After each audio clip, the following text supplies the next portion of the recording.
EWS में कई साथियों का है कि हमें ईडब्ल्यूएस के तहत 10% आरक्षण तो मिल गया, लेकिन हमको उम्र सीमा में छूट नहीं मिल रही है, फी में छूट नहीं मिल रही है। तो हम ये मांग करते हैं, केंद्र सरकार से भी किए और बिहार सरकार से भी कर रहे हैं, और हम माननीय मुख्यमंत्री जी को एक चिट्ठी भी लिखने वाले हैं। हम एक चिट्ठी मुख्यमंत्री जी के पास भेजेंगे और उनसे मिलने का समय मांगेंगे और उनसे गुजारिश करेंगे कि आप अपने तरफ से,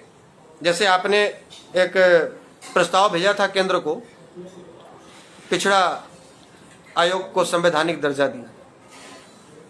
तो उसी प्रकार से हम निवेदन करेंगे कि सवर्ण आयोग जो एक महज आप ऐसे ही बस एक पुतला की तरह बनाकर रखे हुए हैं कि जिसका कोई काम नहीं है, वो आयोग किस काम का, जो पता ही नहीं कर रहा है कि भाई हमारी स्थिति क्या है। दिल्ली के पटेल नगर में कितने लोग रिक्शा खींच रहे हैं, सवर्ण समाज के लोग। महरौली में कितने लोग सब्जी बेच रहे हैं, कितने लोग पलदारी का काम कर रहे हैं, कितने लोग पेट्रोल पंप पर नोजलमैन का काम कर रहे हैं, कितने लोग दिल्ली, महाराष्ट्र, सूरत में जाकर सिक्योरिटी गार्ड का काम कर रहे हैं,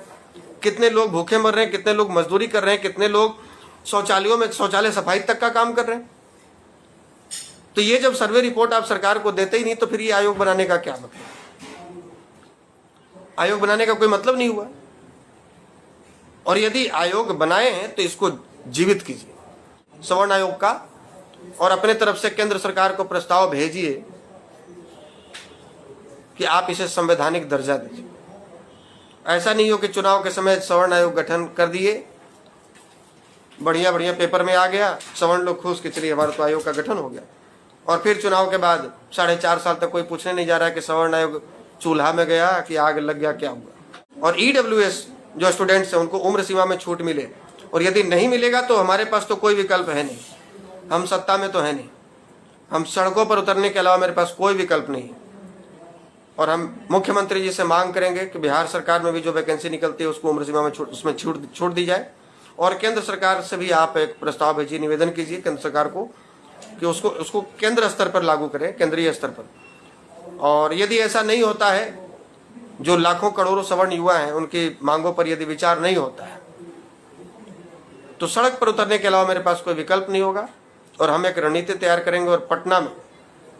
ईडब्ल्यूएस स्टूडेंट्स को उम्र सीमा में छूट दिलाने को लेकर, सवर्ण आयोग संवैधानिक दर्जा दिलाने की मांग को लेकर एक बड़ा जन आंदोलन का आगाज करेंगे। और उससे पहले बिहार के 38 जिला में हम पद यात्रा करेंगे,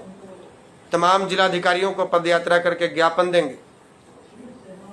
समय होगा, बावजूद इसके यदि इस पर विचार नहीं किया जाएगा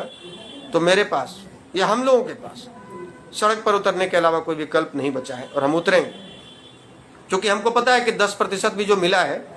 वो लाठी खाकर मिला है, वो सड़कों पर उतर के ही मिला है।